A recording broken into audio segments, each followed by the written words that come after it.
ನಿಮ್ಮ ಹಳೆಯ ಚಿನ್ನದ ಒಡವೆನ ಅಧಿಕ ಬೆಲೆಗೆ ಮಾರಬೇಕೆ? ಆಟಿಕಾಗೆ ಕಾಲ್ ಮಾಡಿ 8880 ಅಟ್ಟಿಕಾ ಗೋಲ್ಡ್ ಕಂಪನಿ.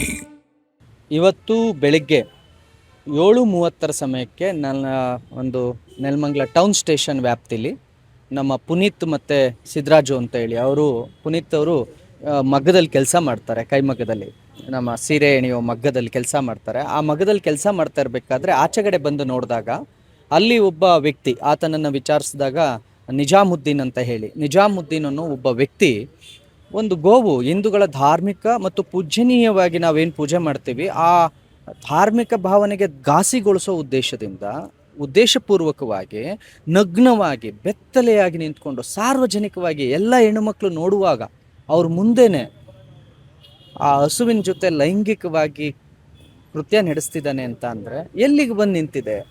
ಆತ ವಲಸಿಗ. ನಾವು ಪದೇ ಪದೇ ಸರ್ಕಾರಕ್ಕೆ ಕೇಳ್ಕೊಳ್ತಾ ಇದ್ದೀವಿ, ಎಮ್ಮೆ ಚರ್ಮದ ಸರ್ಕಾರವಾಗಿದೆ.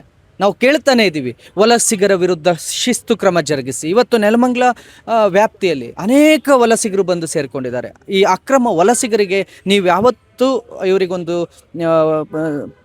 ಆಚೆ ಹಾಕುವ ಕೆಲಸವನ್ನು ಮಾಡಲಿಲ್ಲ ಅಂತ ಅಂದರೆ ಇಂಥ ಕೃತ್ಯಗಳು, ದೇವಸ್ಥಾನದ ಹುಂಡಿ ಕದಿಯುವಂಥದ್ದು, ಹಿಂದೂಗಳ ಧಾರ್ಮಿಕ ಭಾವನೆಗೆ ಘಾಸಿಗೊಳಿಸುವಂಥದ್ದು, ಹಸುವಿನ ಜೊತೆ ಲೈಂಗಿಕವಾಗಿ ಕೃತ್ಯ ನಡೆಸುವಂಥದ್ದು, ಮಹಿಳೆಯರಿಗೆ ಅಸಭ್ಯವಾಗಿ ಕೈ ಸನ್ನೆ ಮಾಡುವಂಥದ್ದು, ಅವರನ್ನು ಕರೆಯುವಂಥದ್ದು, ಈ ವಲಸಿಗರು ನಿತ್ಯ ಇಂಥ ಕೃತ್ಯಗಳನ್ನು ಮಾಡುವಾಗ ಸರ್ಕಾರ ಇವ್ರ ವಿರುದ್ಧ ಅಗತ್ಯ ಕ್ರಮವನ್ನು ಯಾಕೆ ತಗೊಳ್ತಾ ಇಲ್ಲ?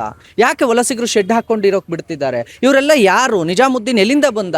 ಇವನು ಇಲ್ಲಿರ್ತಕ್ಕಂಥ ಸ್ಥಳೀಯ ಮುಸಲ್ಮಾನರಿಗೂ ಇದು ಕೆಟ್ಟ ಹೆಸರೇ.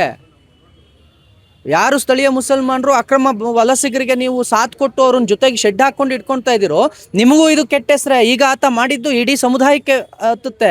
ಯಾಕೆ ಮಾಡಿ ಇಂಥದ್ದು ಘಟನೆಗಳು 1-2 ಅಲ್ಲ ಸರ್, ಕರ್ನಾಟಕದಲ್ಲಿ 16 ಘಟನೆಗಳು. ಅಂದರೆ ಒಂದು ಗೋವಿನ ಜೊತೆ ಲೈಂಗಿಕವಾಗಿ ಅದನ್ನು ದೌರ್ಜನ್ಯಗೊಳಿಸುವಂಥದ್ದು, ಅದ್ರ ಜೊತೆ ಕೆಟ್ಟದಾಗಿ ಇದು ಮಾಡುವಂಥದ್ದು, ನಗ್ನವಾಗಿ ನಿಂತು, ಇದು ಮೊದಲನೇದಲ್ಲ, ಪದೇ ಪದೇ ನಡೀತಾ ಇರ್ತಕ್ಕಂಥದ್ದು. ಯಾಕಿದು ಆಗ್ತಾ ಇದೆ?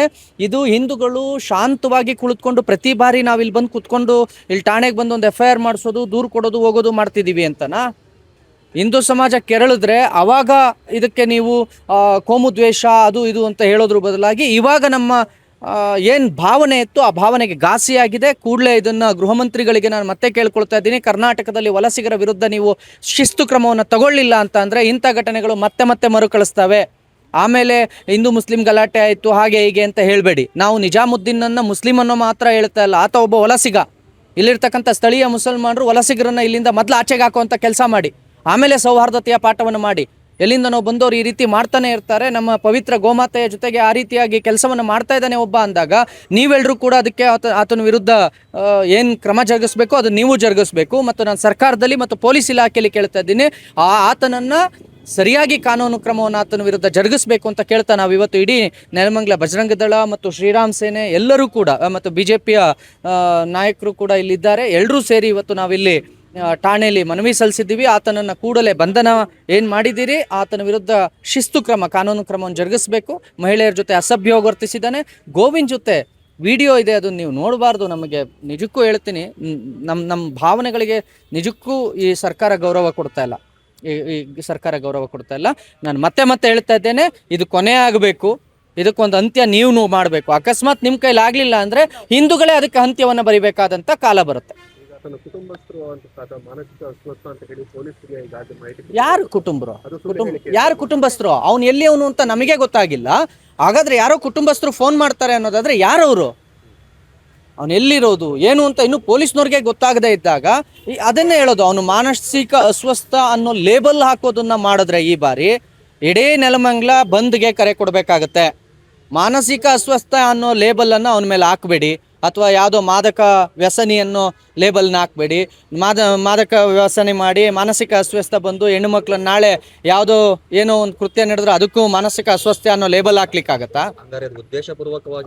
ಇದು 100% ಉದ್ದೇಶಪೂರ್ವಕವಾಗಿ ಆತ ಅಲ್ಲಿರ್ತಕ್ಕಂಥವ್ರಿಗೆಲ್ಲ ಕೈ ಸನ್ನೆ ಮಾಡ್ಕೊಂಡು ಮಾಡಿರೋವಂಥದ್ದು. ಇದು ಯಾವುದೋ ಮಾನಸಿಕ ಅಸ್ವಸ್ಥ ಮಾಡಿರೋದಲ್ಲ. ಇದು ಮಾನಸಿಕ ಅಸ್ವಸ್ಥಂಗೆ ನಾನು ಏನು ಮಾಡ್ತಿದ್ದೀನಿ, ಎಲ್ಲಿ ಮಾಡ್ತಿದ್ದೀನಿ ಅನ್ನೋದು ಹೆಂಗೆ ಗೊತ್ತಾಗುತ್ತೆ? ಹೆಣ್ಮಕ್ಳನ್ನೇ ಕರಿಬೇಕು ಅಂತ ಹೆಂಗೆ ಗೊತ್ತಾಗುತ್ತೆ? ಹಸುವಿನ ಜೊತೆ ಹಿಂಗೆಲ್ಲ ಮಾಡಬೇಕು ಅನ್ನೋ ಇದೇನು ಮೊದಲನೇ ಘಟನೆ ಏನಲ್ಲ ಸರ್ ಮಾನಸಿಕ ಅಸ್ವಸ್ಥ ಅನ್ನೋಕ್ಕೆ.